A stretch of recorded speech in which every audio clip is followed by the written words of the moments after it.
What's going on, everyone? Mike Phantom here, and as you can tell by that intro, this week I watched the new Disney Pixar movie Elio, and I'm giving it a C plus. Now, this movie to me is fine. It's entertaining. It's fun. It has its moments as well as any other Pixar movie does. With that said, this is the 29th Pixar movie, so as such, when I'm giving it a grade, I have to grade it amongst all those other great movies.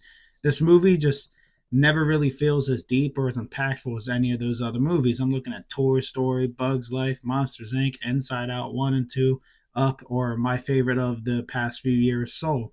This movie just doesn't live up to that hype.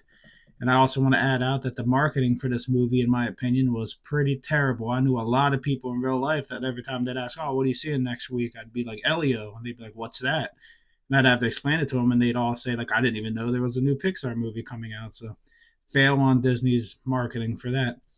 Now, Elio's backstory in the movie is fine, but I feel like as an adult, we kind of seen it over and over, especially in these Pixar type movies where he's a kid struggling to get over the fact that his parents died and he's living with, a relative somewhere. That's all I'm going to say because I don't want to get into spoilers about it, but I feel like that's such a basic backstory for a Pixar movie. It just kind of threw me off a little bit. Like, is there a bigger thing to this? But there's really not. The heart of this movie to me was actually his friend. That if you've seen the trailer, he eventually goes into space and meets all these people, and he meets this little slug creature. I think he's actually based off of one of those microscopic. I forget what they're called, but yeah, he meets a kid that's one of those, and he has a way better backstory and a way better family dynamic. And like, I feel like he should have been the main character. Elio should have been the side character, in my opinion. The first third of this movie seems pretty good, like it's setting up a lot of stuff, and then you get into space, and I feel like it just ain't as big as it should have been in scale.